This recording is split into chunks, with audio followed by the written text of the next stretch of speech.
राधे राधे दोस्तों, कैसे हैं आप। उम्मीद है अच्छे ही होंगे। आज हम इस वीडियो में कार्तिक पूर्णिमा तक जो स्नान, अश्विन पूर्णिमा से लेकर कार्तिक पूर्णिमा तक जो स्नान किया जाता है, कार्तिक स्नान, उसके बारे में चर्चा करेंगे।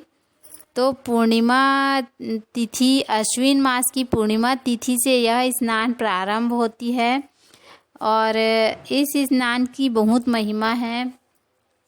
इस स्नान को करने से व्यक्ति मोक्ष को प्राप्त करता है और भगवान विष्णु का यह प्रिय महीना है।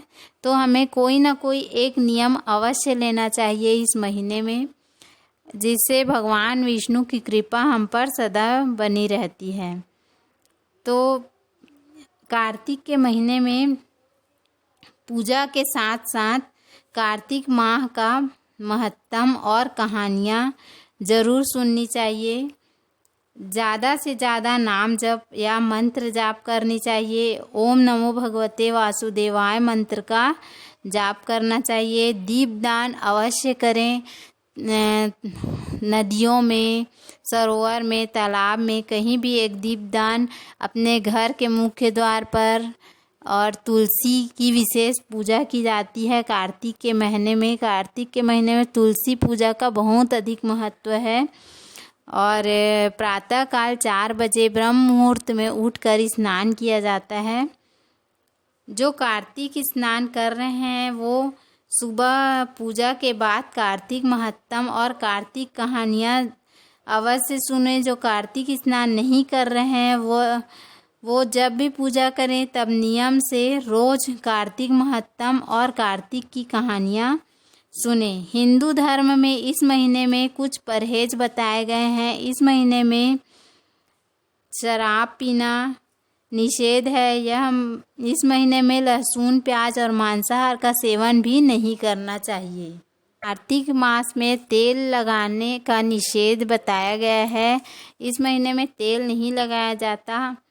और इस महीने में आंवले से स्नान करने का बहुत अधिक महत्व है। तो आंवले का चूर्ण आप पहले से मंगा लें और इससे आप रोज ब्रह्म मुहूर्त में स्नान करें। सप्तमी, द्वितीया, नवमी, दशमी, त्रयोदशी तथा अमावस्या को आंवले से स्नान नहीं किया जाता। इस बात का ध्यान रखें। कार्तिक स्नान करने वालों को कार्तिक मास में तेल नहीं लगाना चाहिए। कार्तिक महीने में केवल एक बार नरक चतुर्दशी, कार्तिक कृष्ण चतुर्दशी के दिन ही शरीर पर तेल लगाने की छूट है। बाकी पूरे माह में तेल लगाना पूरी तरह से मना है। कार्तिक माह में ब्रह्मचर्य का पालन अति आवश्यक बताया गया है। कार्तिक मास में तपस्वियों के समान व्यवहार करना चाहिए। बेहद संयमित जीवन जीना चाहिए। क्रोध, निंदा, उपहास या विवाद से बचना चाहिए। स्नान हमेशा पूरे कपड़ों के साथ करें, यानी कि शरीर में कोई ना कोई कपड़ा होना चाहिए। इस तरह से स्नान करें। अपना ज़्यादा समय ध्यान पूजन में लगाना चाहिए। अब आइए जानते हैं कार्तिक माह व्रत करने के कुछ नियम हैं। तो पहला है ब्रह्म मुहूर्त में स्नान करना। बहुत सारे लोग ब्रह्म मुहूर्त में ही स्नान, 4-5 बजे तक आपको स्नान कर लेना है।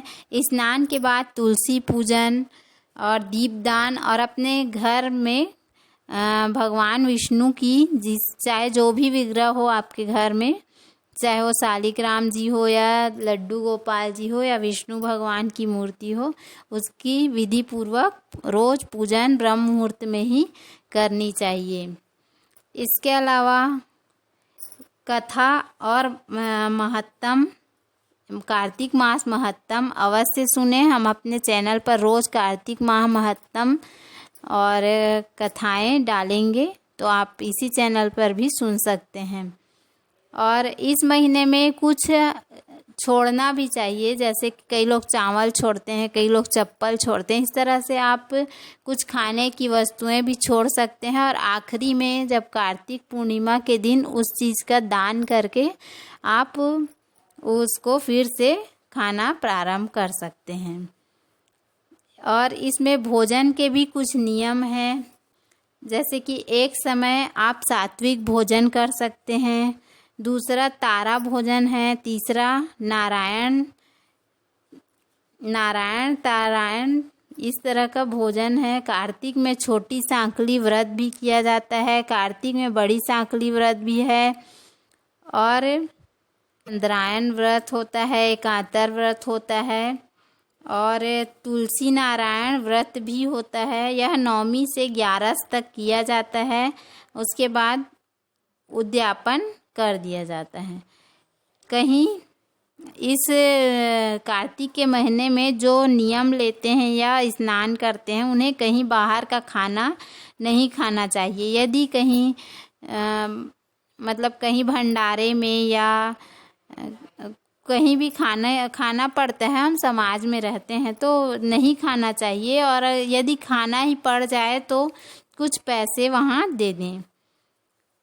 और तिथि के अनुसार हमें भोजन भी करना चाहिए, जैसे किस तिथि को कौन सा भोजन हमें नहीं करना चाहिए, इसका ध्यान रखें। और कार्तिक के महीने में हमें हल्का आहार ही लेना चाहिए, और झूठ निंदा चुगली से हमें बचना चाहिए। तो उम्मीद है आपको हमारे द्वारा दी गई जानकारी पसंद आई होगी। यदि हमारा वीडियो पसंद आया तो वीडियो को लाइक करें, चैनल को सब्सक्राइब करें, और हमारे चैनल पर कार्तिक माह महत्तम अवश्य सुनें। धन्यवाद। राधे राधे।